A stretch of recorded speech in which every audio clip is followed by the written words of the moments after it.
keep doing what you're doing right now. There's the grain dryers going. Starting really late today. It's just me today, so it really doesn't matter. 71 degrees out.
I didn't stretch out today.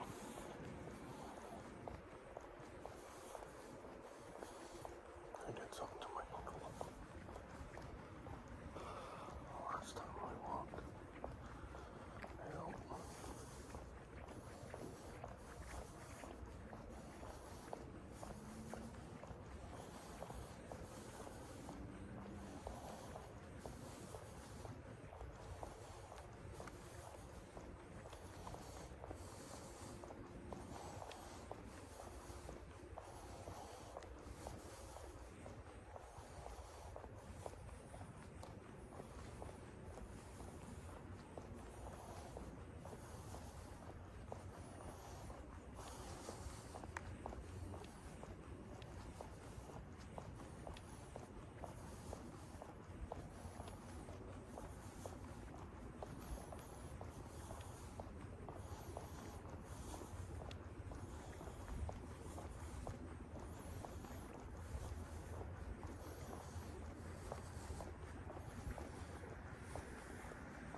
buzz. I'm still getting it in.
should have stretched out. That sucks. I wanted to get out because I was running late. I wanted to get out and get on the road. Discipline, people. Discipline and dedication to what you're wanting to do are keys. Granted, I didn't get out and get it in on Monday, and I should have. I had time. Chose to be lazy. Yep. So it was a long day on Monday anyways.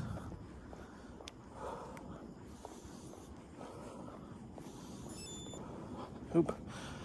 15:52 for the first mile. That's not too bad. Still below 16. And watch, now it get worse. Which sucks, but it is what it is, man.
I've slowed down. It is what it is. I ain't asleep but maybe 3 hours anyway, so but I'm still out doing it. 3 hours of sleep, baby. Always doing it. Always getting it in when you can. It's okay to take a day off here and there. You gotta listen to your body sometimes. Your body says no. Your mind says no. Then take a break. Take a day. Because your body's saying you need to recuperate. You're doing too much right now.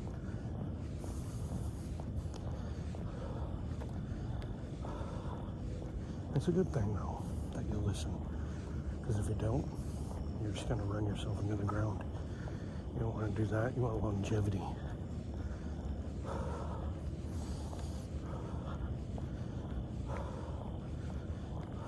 You've only got so much mileage on your body until it's done.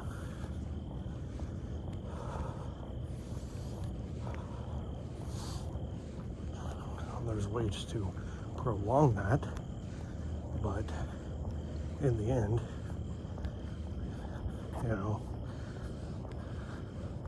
you only have so much time, so many miles to walk, so much time to live, so many breaths to take, so many sunrises and sunsets. It is a limited, minute speck.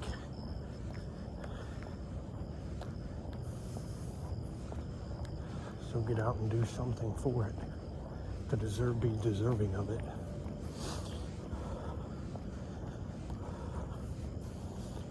Thank God every day that I get to open my eyes and experience another day being a part of His creation.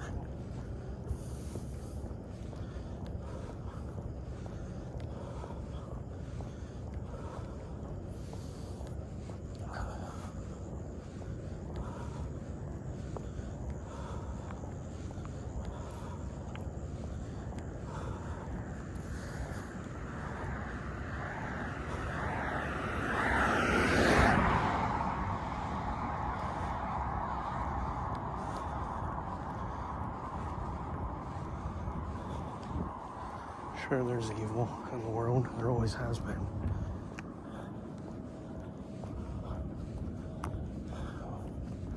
The problem is,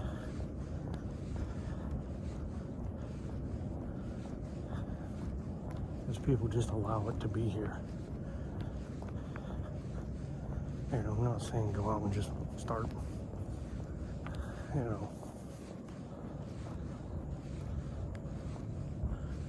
turning into a monster yourself, into an evil being yourself. Because you do enough stuff, you'll eventually be consumed by the evil that you're fighting.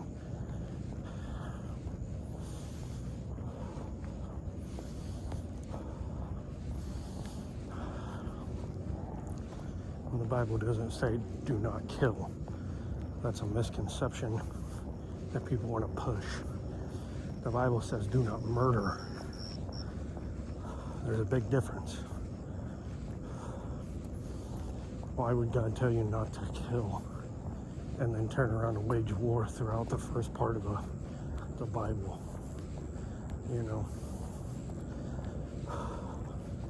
He's telling you it's okay to defend yourself, but use it as a last resort and only use it when I tell you to use it.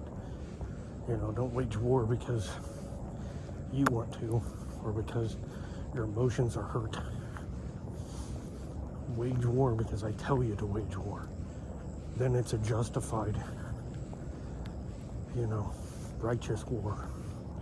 Until then, turn the other cheek.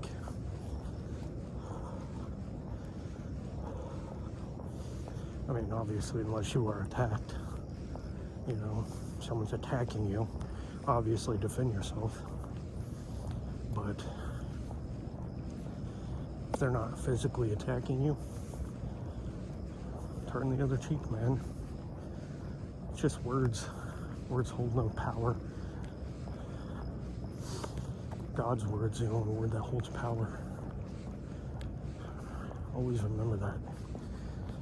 Do not fear. Do not fear. You are never alone, for He is with you wherever you may roam.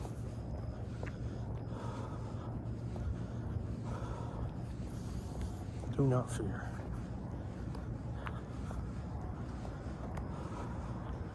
Never fear.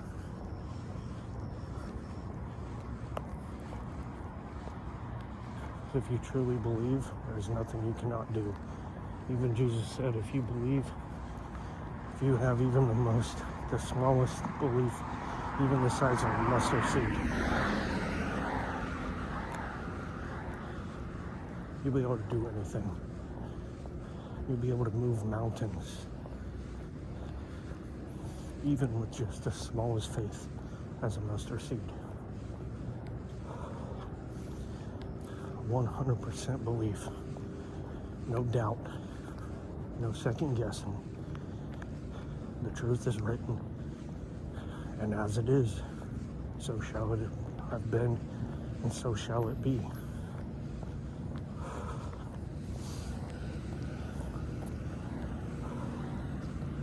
Now, could there be more than one rapture? Could be. Could there be more than one end of days? Could very well be. You know? Could be a never-ending revolving circle. Or it could just be a one-time thing.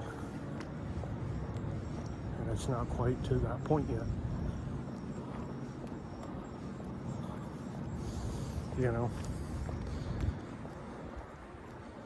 So, I mean, who knows? Who knows?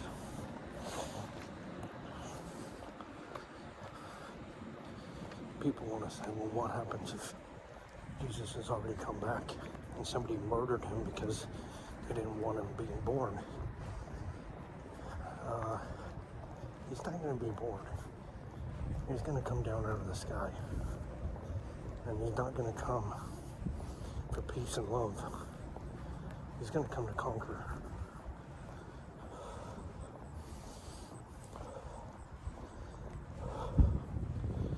And he's going to win.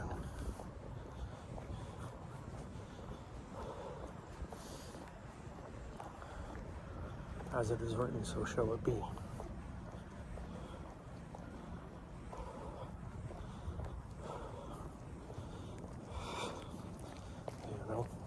Think about it, people. Think about it long and hard.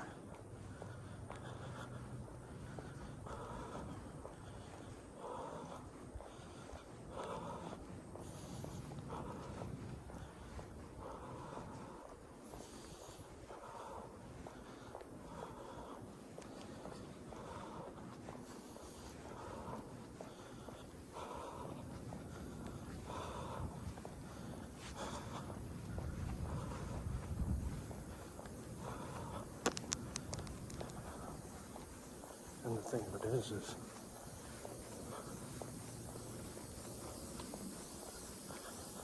all the evil in the world, God has already allowed it to happen. He already knew it was going to happen. You know, those paths were already designed. Those endless fucking choices that people make, you know.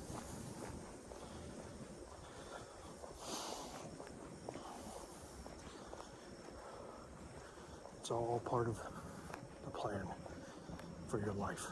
You just choose your own adventure, is what it turns out to be. Life is like a choose your own adventure book. You get to decide how it turns out.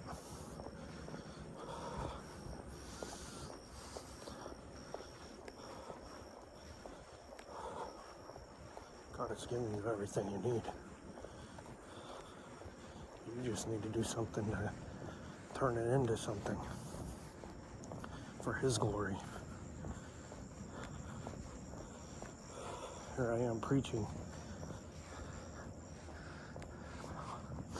That's the point, right? To be a disciple. To spread the word. Isn't that the point? To use your gifts to spread the word to all those who will hear it. And if they don't want to listen to you, just keep moving. Don't force them. Jesus even said, if you come upon a town and no one wants to listen, no one wants to hear what you have to say, just keep walking. when you get, I can't remember the exact words, but when you get far enough away, sit down, wipe the dust from your feet, and continue on, and don't look back.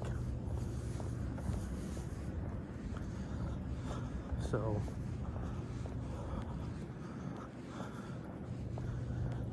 it doesn't say force people, you know. It doesn't say indoctrinate people in schools. It says share. And those who want to listen will listen. Those who don't, let them be. You know? Just let them be. It even says, you know, do not coexist with these people. I mean, the entire Bible tells you not to coexist with non-believers.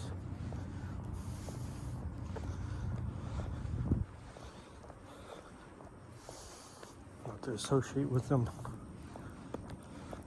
Not to develop partnerships with them.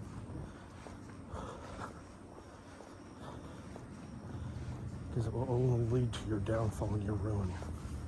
It doesn't mean treat them like crap. It doesn't mean, you know, call for their destruction. It just means what it means. Keep walking. Do not associate. Do not marry. Do not mingle.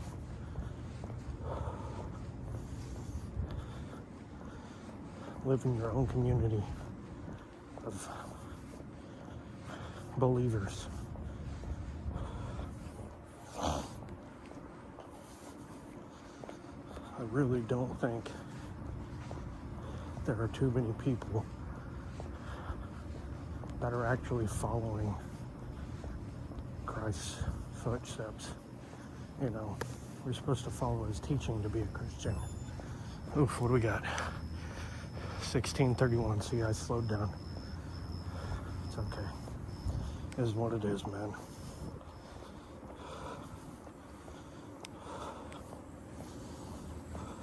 It is what it is.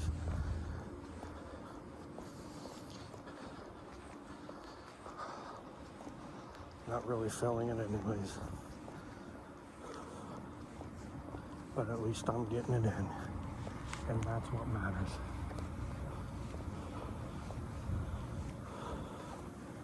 Even if I'm going slower, I'm still pushing my body to do the work. And that's what you have to do. Push your body to do the work. Push your spirit to develop a relationship with God.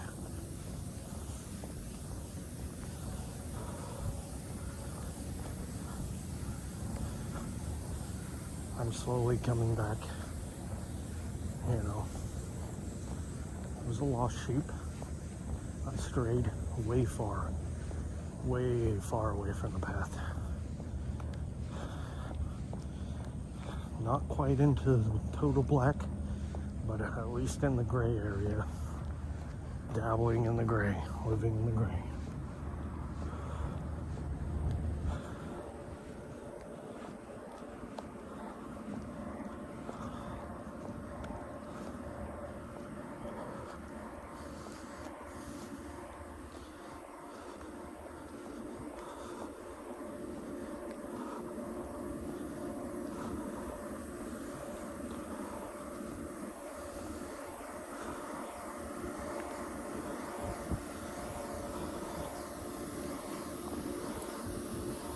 And most people are living like that. People can say, oh, I'm a Christian. But are you really? Are you really?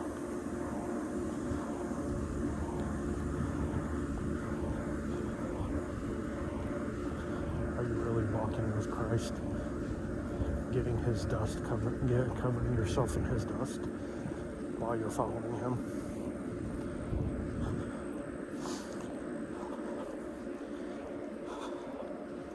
Be a follower of Christ means you must give up all these worldly possessions. You don't need them.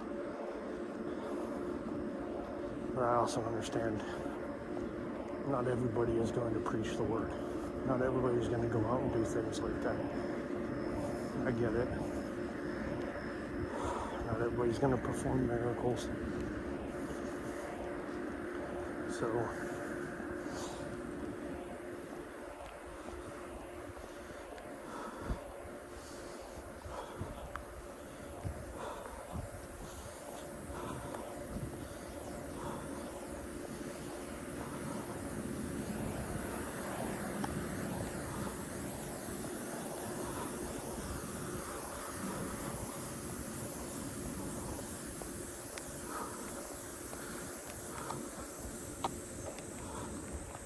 the only way I see to be fully redeemed, well, one, you must accept. Two, you must cleanse. And three, you must start from zero.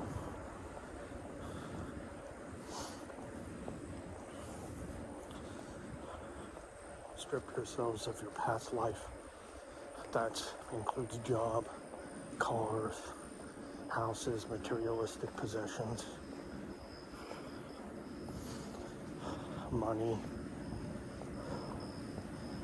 But nobody's willing to do that.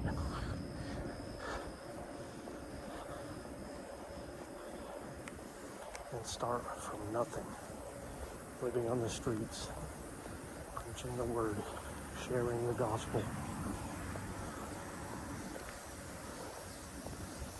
doing the work. And God will take care of you. He will provide.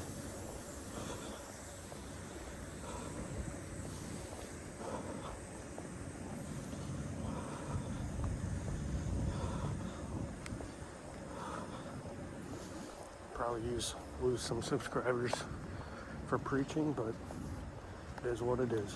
For sharing my belief structure, it is what it is.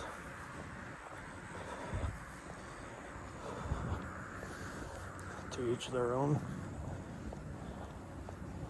And if you choose to leave, I say God bless you and everything that you do. May your path be peaceful and loving.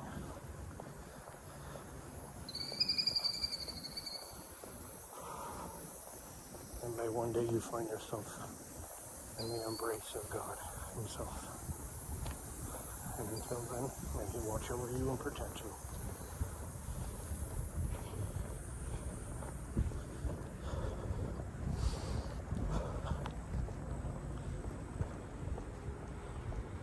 And all God's people said amen.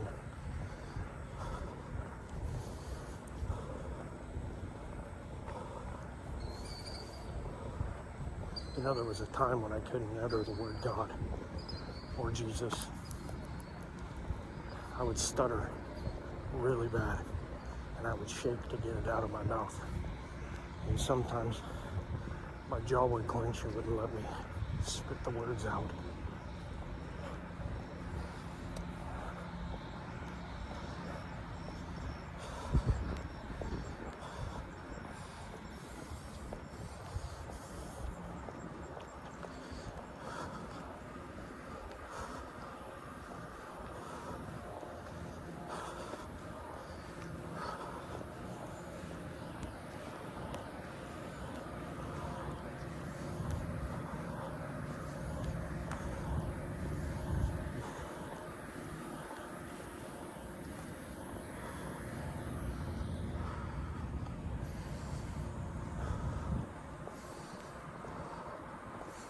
I have to do something with the yard.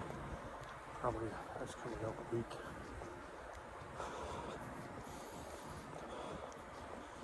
So the place opens at 10 and closes at 4. So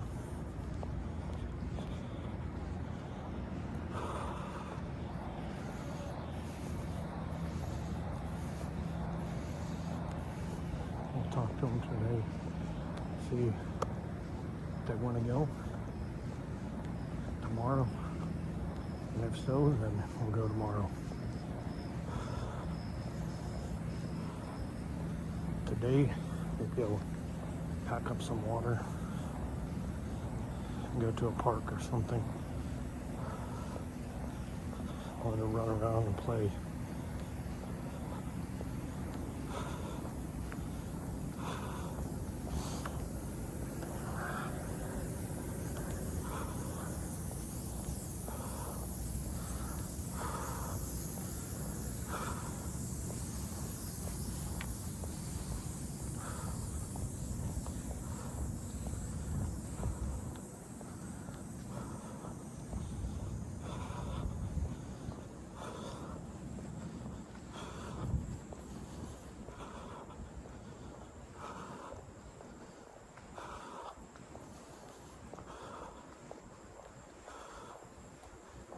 That's one thing I don't understand. Is people don't let their kids, listen to certain things or watch certain things. It's like, it's weird. Really weird.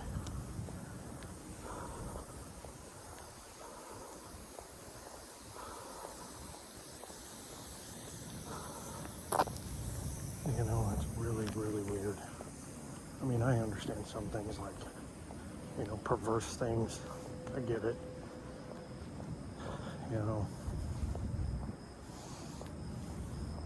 And demonic stuff, I understand. But not letting your child listen to certain music, but it's okay to listen to WAP, things like that. And doing drugs and murder and, bouncing butts and everything else. And stuff talking about,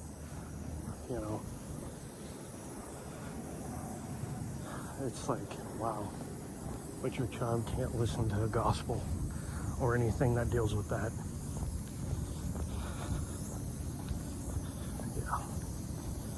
Yeah. That's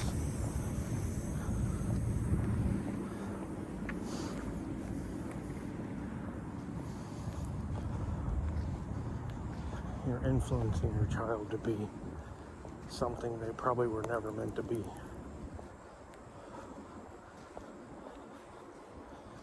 Because you can't allow your own ego to step aside.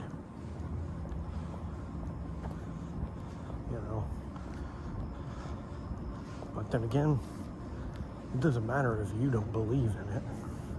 It's music.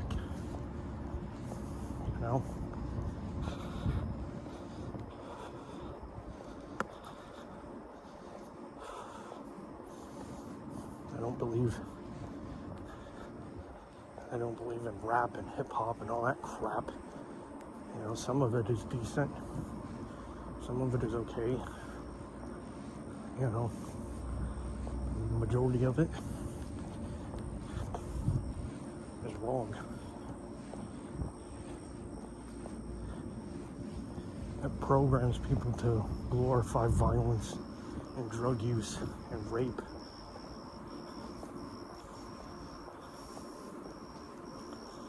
And fast money.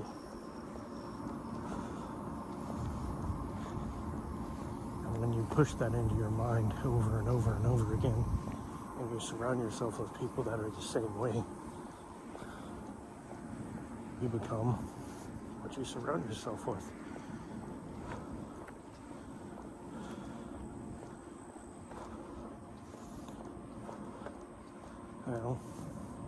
And if your child is meant to be a Christian, they'll find their way. If that's their path, they will find their way. And no matter what you do, you won't be able to stop it. Because it is God's will, not yours. Just a man or a woman, you're not going to be able to stop anything. If it's God's will, it will happen. Everything is part of God's will. Because at any point in time, he can snap his fingers and stop the pain, stop the evil.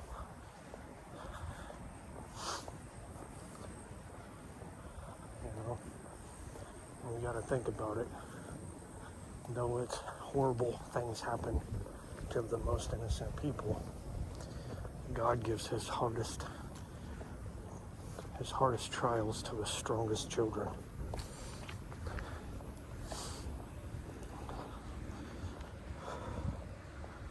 That doesn't mean it's right either. That doesn't mean the scum that does things like that and hurts the innocent, it doesn't mean that they still deserve to draw breath.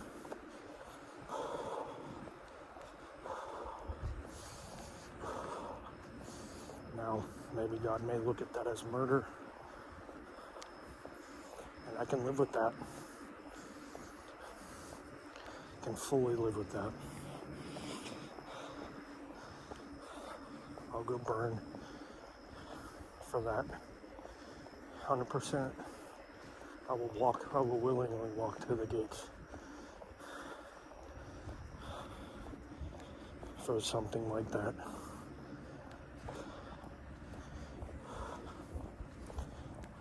But God will show me, and God will tell me when it is time for violence.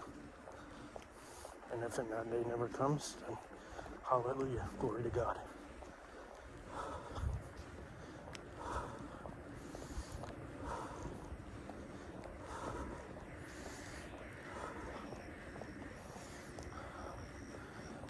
Most people don't think that God's speaking to them because they don't hear a voice, or they're not seeing a miracle.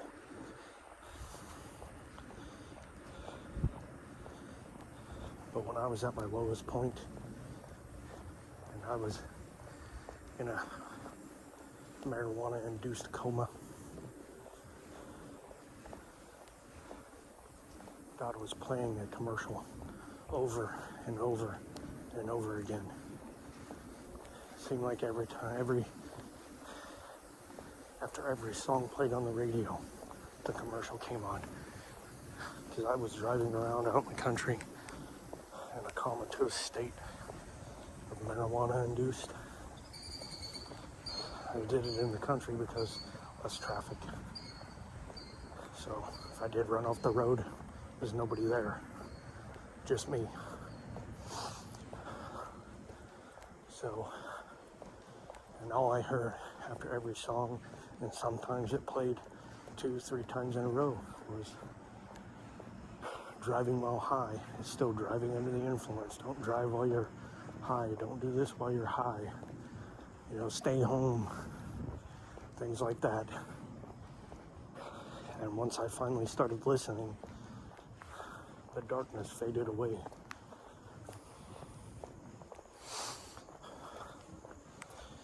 I think my use of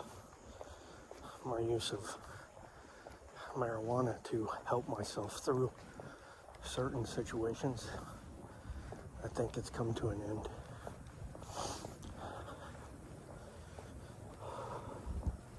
I think God put it in my life for a while to help me. And I think now he's saying, you're good. You'll no longer need this medicine. 1633. You have to listen. You have to listen to what he's telling you. Because he'll tell you. He may not speak it loud.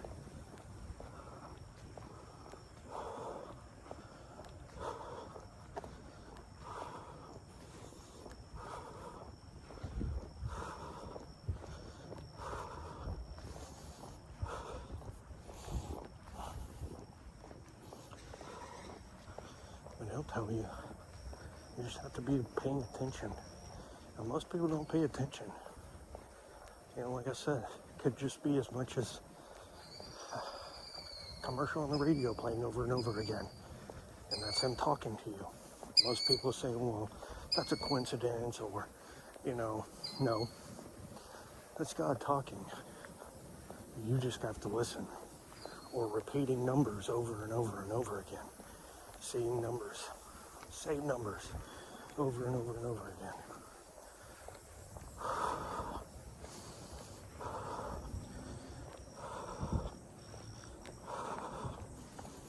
or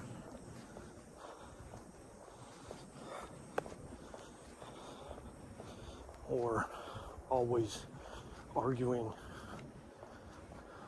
or not wanting to be around somebody that you once found as family or a friend or, a loved one, but something changed inside of you, and that's God telling you, this is not for you anymore.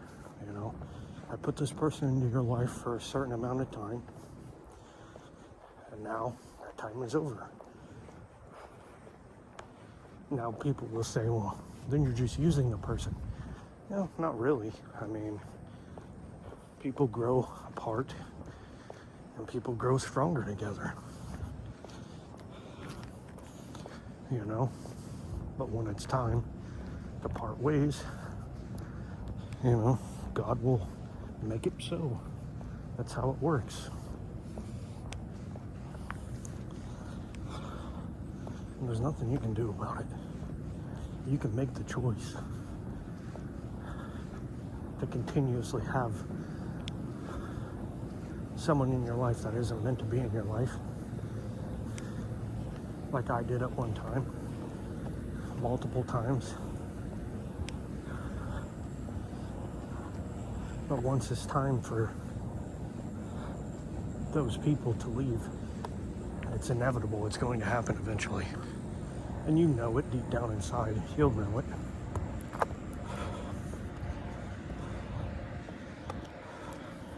And eventually, if you don't choose it, it will be forced upon you one way or another.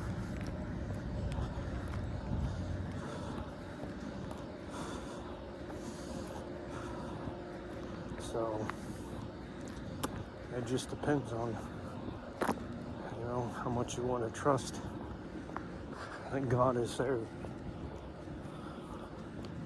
Then He's got your back through everything. You're never alone. It may be dark, but in the end, God is lighting your path, and He will protect you through it all. No matter where you find yourself, turn to God. Fully embrace Him.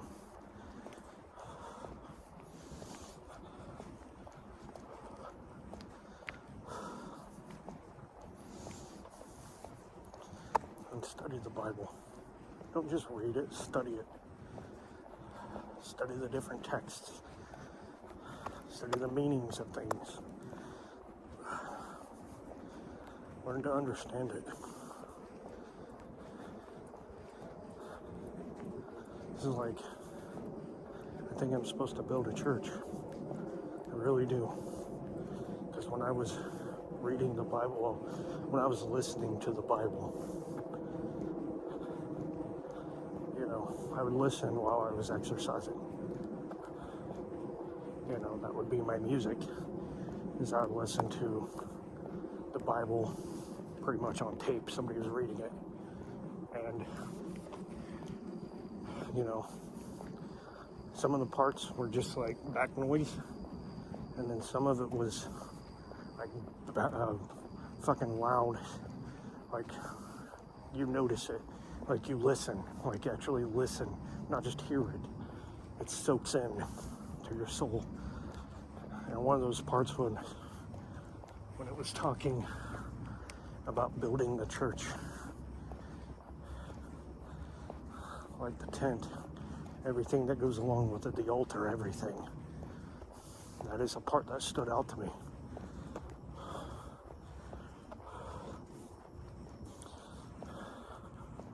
Even when I was younger, I was drawn to it. I was drawn to the pulpit. And maybe that's supposed to be my path. Maybe not. I don't know. And maybe this is supposed to be my platform for that. Because I know that in my heart, I want to walk strong and straight. But I also know I'm a sinner. And I cannot be in charge of a church and a group of people until my faith is strong and unshakable.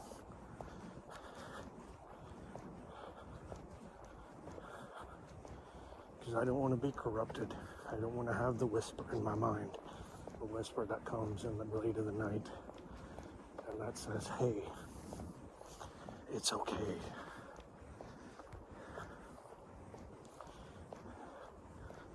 Do this because, and it'll be in the disguise of something that glorifies God, and it'll be something small, because that's how it always turns up. Something small, something minute that you don't think about, that you're just like, oh, it's not that bad, like little white lies, embellishing of things.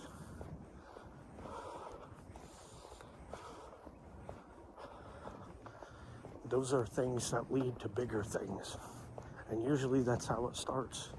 For most people, the sinning, that's how it starts. Because it starts with a lie. And then it goes to another lie, and another lie. And then before you know it,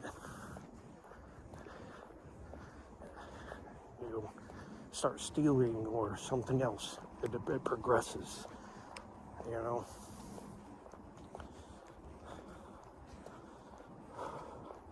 And not all of it is, spiritual warfare. Some of it is sins of the flesh, like adultery, things like that. They can be influenced by outside forces, but majority of the time, that's a sin of the flesh, especially if it's like self-pleasure, things like that. It's a sin of the flesh.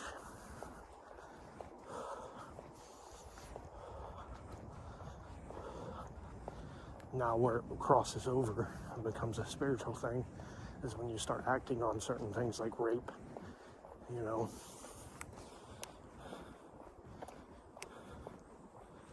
diddling kids and things like that. That's when you cross over into, temptations of the evil entering your flesh,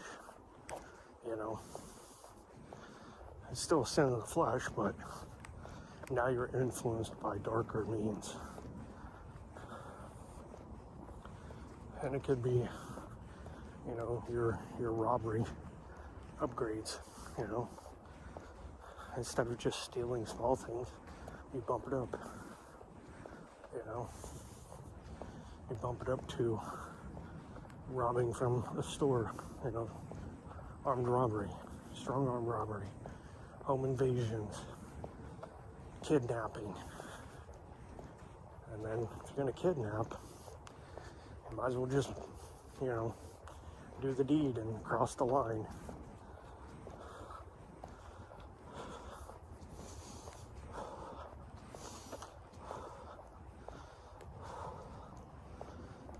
Yeah, I'm probably in the 17s now. I've slowed way down. I've noticed that for sure. I've slowed way down.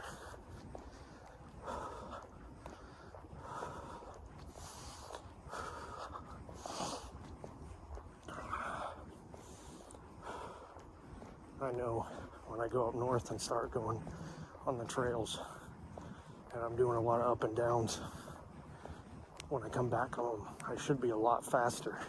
Should be a lot faster. I'm not sure if it will, but especially if I push myself. I won't be walking with 20 pounds, but the pack I have will be significant. It'll be over 10, I would think.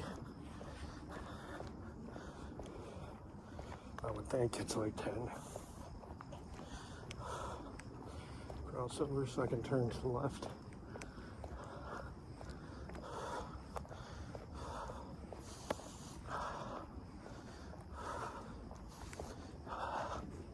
See, I noticed that doing this walk, my legs have gotten a lot stronger, more defined.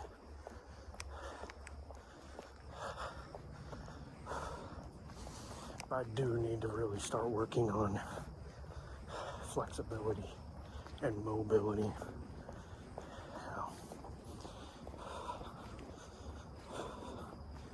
Start working on doing things that'll mitigate this lower back pain that I have before it gets worse.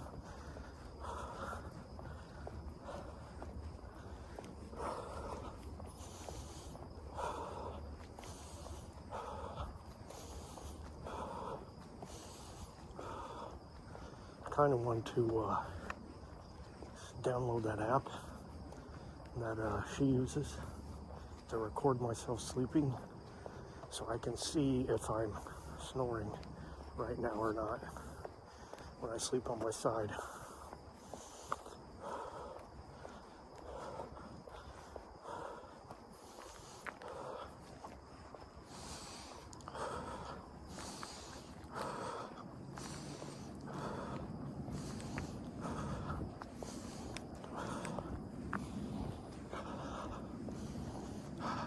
Getting close.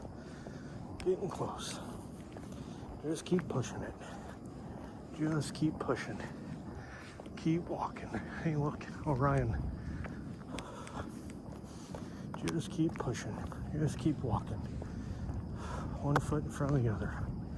The journey of 1,000 miles starts with just merely one step.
Somebody's smoking.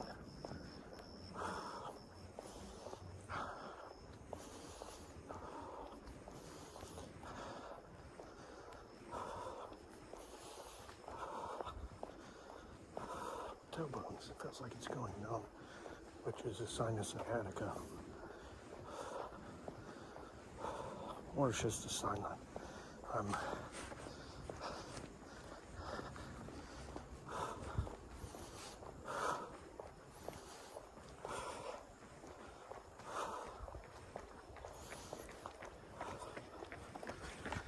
Hey.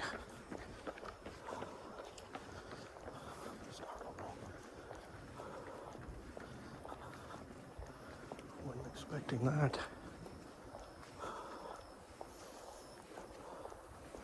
I don't know where they came from, but I didn't hear them until they got close. That's what I get for not paying attention. Oof. 34. 16:34. So, lost a minute from the last one. I mean, this is pretty much my comfortable space, you know. I still feel like I'm going slow as fuck, though.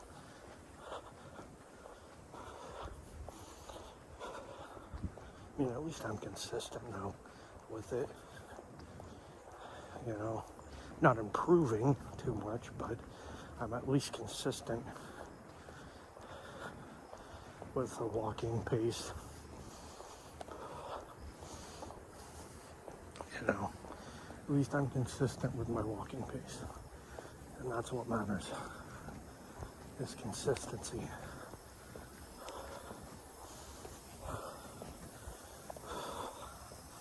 You know, if I start doing my stretching more often and my mobility more often, I won't be so stiff and robotic, and I'll be able to move a lot more. I'll be able to move a lot more than what I do now.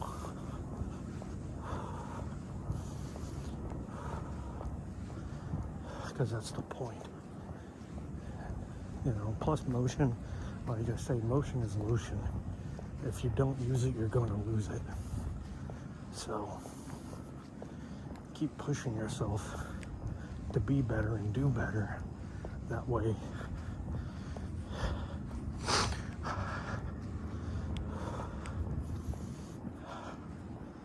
when you're young, you can do whatever you need to do because your body's going to recover a lot faster.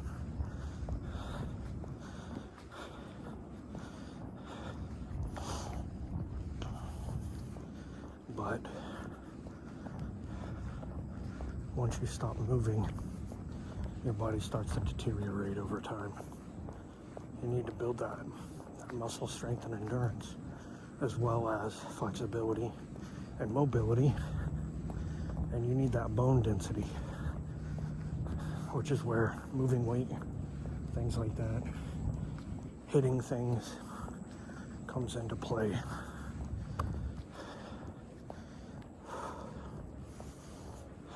You have to condition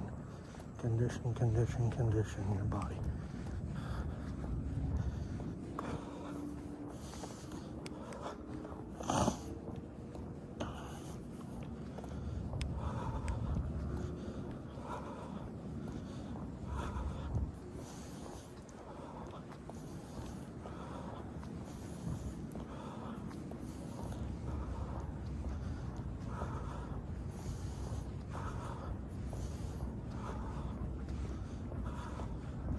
And I mean, if you're going with if you're going to teach security or self-defense, it's not really self-defense, it's self-offense. You only defend yourself for a split second and then you have to fucking go on offense. You can't always be on defense, but they call it defense because, you know, you're defending yourself against somebody physically trying to harm you, you know, but you have to on the offense. So, but I would rather call it combatives than self-defense, because if someone's trying to hurt you, it is combat. It's hand-to-hand combat, period. End of story. You're just a deciding factor of how far you're willing to escalate it. You know, are you wanting to take it all the way? And that depends on your assailant. If your assailant is wanting to continuously attack you no matter what you do, you know, you may have to, you know, do something drastic, you know.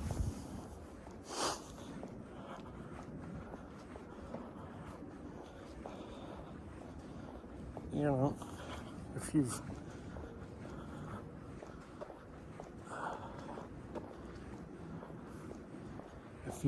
broken his teeth out and his jaw is hanging off because you broke it off and it's hanging, you know, you've crushed it, whatever, because it warranted that extent, or you, let's say you break their arm or something, you know, because they don't want to stop, you know. Let's say it escalates to that point, and then, you know, you go to get up and walk away, and they get up and they still come at you with said broken jaw or said fucking done arm. You know, how far are you going to take it at that point? You know, if they're still coming at you violently, you have to stop the threat. That's just, you know, you can't just be like, okay, I'm gonna let you kill me now, because at that point they probably will. You know, they got so much hate and anger for you at that moment in time.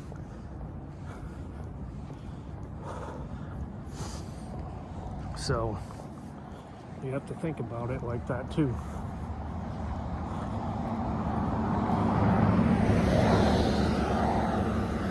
know, you have to know how to escalate it and take the steps to be able to escalate it if it comes to that.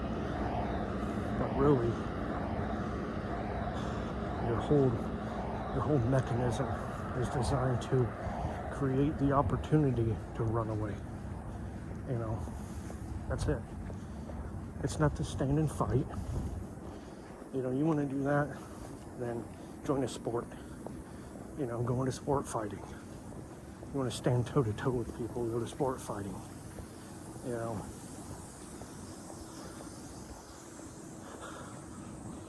You know.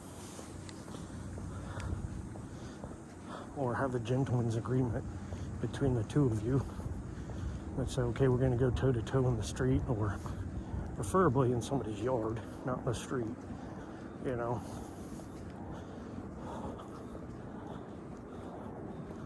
And the agreement is, someone gets knocked down, you step back and let them get up. If they want to continue, then you continue.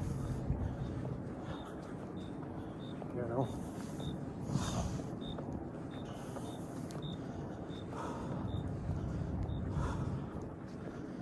But if you're going to do something like,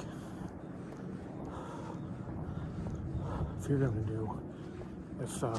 they're just going to start attacking you, then there is no reason to, you know, there's no gentleman's agreement at that point. You know, there's no honor at that point. It's just somebody that wants to hurt you. And you do what you have to do within reason, the amount of force that is necessary to create a space and an opportunity for you to get away and go home.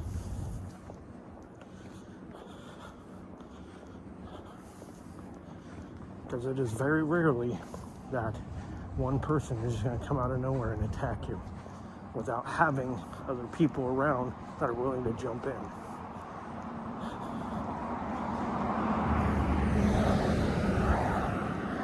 And then some people may be on their own because they're drunk and they're hopped up on something else, you know, and then their pain tolerance is way different, you know. It's almost like they have that retard pain tolerance and retard strength. There's a fine point between being sloppy drunk or sloppy, you know, messed up on something, and functional. If you're a functional alcoholic or a functional drug user, then your pain tolerance is going to be completely different than other people's, you know. And when you make that decision to go, you're going to go. full force, you know. And people have to be willing to put that down. Not permanently, but put it down to make them rethink what they're doing. There's a story about a kid. He was at a party. Oh, it's not a story, it's a true thing, true event. He was at a party, or he was walking past or something. And I can't remember if he said something to somebody's girlfriend, or he was at a party or something. He said something to somebody's girlfriend or something. And she took offense to it, or maybe they just made it up or something. Something happened. And these college frat boys attacked him, you know, and he defended himself and got away. And then one of them chased him down, kept chasing him, and beating on him. You know, and he's a lot bigger, a lot more muscular. And the kid was like, you know, I did everything I could do. I exhausted all my options. So I pulled out a knife and started slashing away. Because there was nothing else I could do. He was going to beat me until I died. And of course, you know, the kid got arrested. He fucked the dude up. So the kid got arrested and was being charged. You know? But, I mean, he eventually got off. You know? But that just goes to show that not every, you know, just because you defend yourself doesn't mean you're not going to maybe possibly take the chance of spending your life in prison for defending yourself. I mean, the courts look at it as, well, maybe you should just let him kill you. You know, why should I die because this dumbass wants to fucking attack me? You know, why should I let somebody beat on me because this dumbass wants to do this? You know, if I exhaust all options and that person leaves me no choice but to shoot or lacerate, eviscerate, you know, what, you know, if it's come to that point, that person is trying to kill you. You know, if it's come to the point where that's going to happen, now granted, if you carry a gun, you should never let people put their hands on you, period. The gun should just come out. And I know a lot of people think, oh, well, that's weak. No, that's smart, because you have a gun. You should never get into a physical confrontation with somebody when you're carrying a gun. You know what I mean? You're stupid. That gun should come out and you should be like, hey, I have a gun. I'm not gonna fight you, but I'm not gonna let you fucking do this either, you know? So, that's some things that you gotta think about too. All right, we're done.